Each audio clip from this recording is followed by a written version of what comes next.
I'm 88 years old. I don't know exactly how many days I have left, but I know it's not a lot. And there's something I've been carrying for a long time that I don't want to take with me when I go.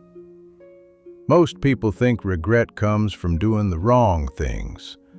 For me, it came from not doing anything at all. I'm sitting in a small room as I say this. The window is half open because I like to hear the street, even if it's just cars passing and someone arguing with a radio. It reminds me that life is still happening somewhere. My hands shake a little now. They didn't used to. They were steady once. They built things. They signed papers. They held other hands and then, slowly, stopped. I'm not telling this story because I need forgiveness. I'm telling it because I don't have much time left to pretend it didn't matter. When you get this old, time stops feeling like a long road ahead of you. It feels like a small room behind you. You can see everything at once. The good parts don't stand out as much as people think. What you notice are the empty spaces. The moments where something should have happened and didn't. That's where silence lives. When I was younger, I didn't think of myself as a quiet person. I spoke when spoken to. I went to work. I paid my bills. I showed up where I was expected. I just didn't push. I didn't interrupt. I didn't say the things that felt heavy in my chest. I told myself that was maturity. That was patience. That was being reasonable. I thought keeping things to myself made life smoother. It took me most of my life to understand what it was really doing. I grew up in a house where nothing was talked about. My father worked long hours and came home tired. My mother kept things running. If something hurt, you swallowed it. If something upset you, you waited until it passed. Nobody sat us down and explained feelings. Nobody asked what we wanted. We learned early that quiet kept the peace. I was good at that. Too good. In my 20s, I had plans like everyone else. I didn't dream loudly, but I had ideas. I wanted stability. I wanted to be respected. I wanted people to think I was dependable. So I took a job that made sense instead of one that excited me. It wasn't a bad job. It paid on time. It led to another job, and then another. Each step looked reasonable when I took it. That's the dangerous part. Nothing felt wrong enough to stop. I met the woman who would become my wife when I was still learning how to be an adult. She laughed easily. She spoke her mind. She said things as they came to her, sometimes clumsily, sometimes beautifully. I admired that about her. I also relied on it more than I should have. When something needed to be said, she said it. When something needed to be felt, she felt it. I stood next to her and let that be enough. There were moments early on when she asked me what I was thinking. I remember those moments clearly now. I would shrug or smile or say something safe. "It's fine," I'd tell her. "I'm just tired." And she would accept that because she trusted me. I didn't realize trust can be damaged by absence, not just betrayal. We built a life together. We moved into a small place that smelled like old wood and dust.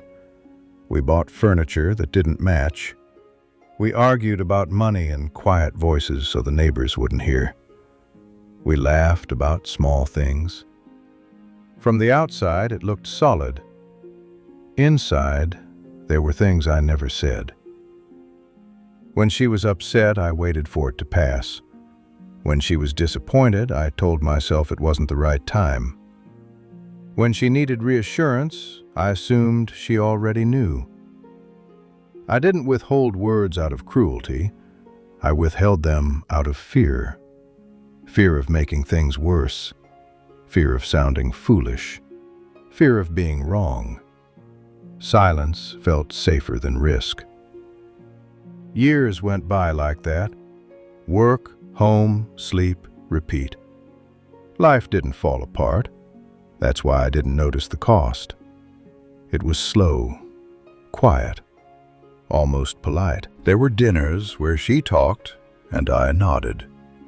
There were car rides where the radio filled the space where something else should have been. There were nights when she turned toward me and I stayed facing the ceiling, not because I didn't care, but because I didn't know how to begin. I told myself there would be time later. Later became a habit. We had friends once, couples we saw regularly. Over time, those visits became less frequent. Someone moved, someone got busy, someone stopped calling. I noticed, but I didn't reach out. I assumed if it mattered, it would come back around. That's something I believed for a long time, that the important things would find their way back without effort. They don't. I remember one afternoon clearly. I must have been in my 40s. I came home from work irritated about something small. A meeting, a comment. I don't even remember what it was now. She asked me how my day was, and I said, "Fine." She looked at me for a moment longer than usual, like she was waiting. I didn't add anything. She nodded and went back to what she was doing. That moment passed. I didn't think much of it then. I think about it now more than I should. Those are the moments that add up. The damage wasn't loud. There was no single argument where everything broke. There was just a slow thinning. Conversations became shorter. Questions stopped being asked. We functioned well together. We just didn't reach for each other anymore. And I didn't notice when it started feeling normal. When my career advanced, people congratulated me. I was seen as reliable, calm, level-headed. I wore that like a badge. Inside, I felt empty sometimes, but I didn't name it. Naming things requires speaking them out loud. Silence is easier to manage when you're busy. Then came the day when everything stopped being theoretical. She got sick. Not suddenly, but steadily. Appointments replaced dinners out. Medications lined the counter. Our conversations shifted to schedules and symptoms.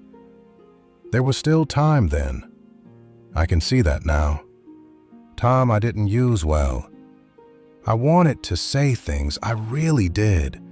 I wanted to tell her how much she mattered, how much I noticed even when I didn't respond, how much I admired her strength. The words felt clumsy in my mouth. I kept waiting for the right moment. I thought there would be a clear opening. There wasn't. The last conversation we had that I remember clearly was quiet. She was tired. I sat beside her. I held her hand. I thought that was enough. I thought being there was the same as speaking. It isn't. When she died, the house felt louder than it ever had. Every unspoken sentence filled the rooms. I walked from space to space, touching things, realizing how much of our life together had been built on assumptions instead of words. People came by. They said kind things. They told me she knew I loved her. Maybe she did. But knowing isn't the same as hearing. That thought still wakes me up sometimes. After that, life narrowed. Work eventually ended. Friends faded further away. I became someone people checked in on occasionally. Holidays came and went. I learned how to eat alone without noticing. Silence changed shape as I got older. It stopped being something I chose and became something that surrounded me. Conversations were shorter, People assumed I didn't want to talk. I didn't correct them. I was tired of starting too late. There are things I can't fix now.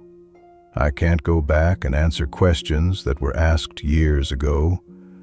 I can't sit across from the people I loved and say what I should have said when it mattered. Time doesn't negotiate. That's the hardest thing to accept. Not that I made mistakes, but that understanding them didn't give me another chance. Clarity came when there was nothing left to adjust. I'm not angry anymore. That passed. What's left is a quiet sadness and a strange gratitude.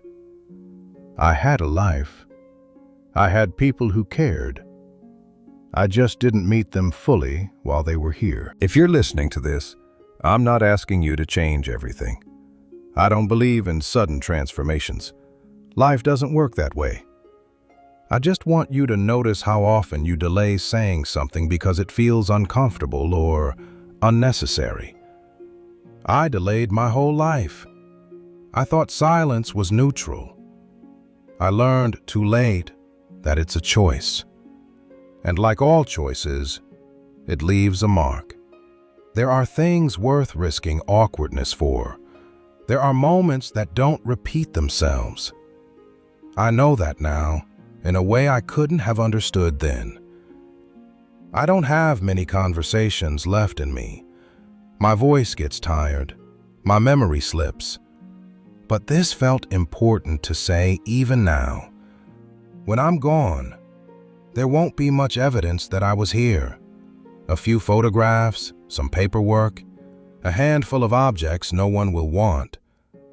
What remains most clearly are the words I never spoke. If this meant something to you, you can sit with it for a while. You don't have to do anything with it. Just don't assume there will always be time later. I did that. And now, at 88, later has run out.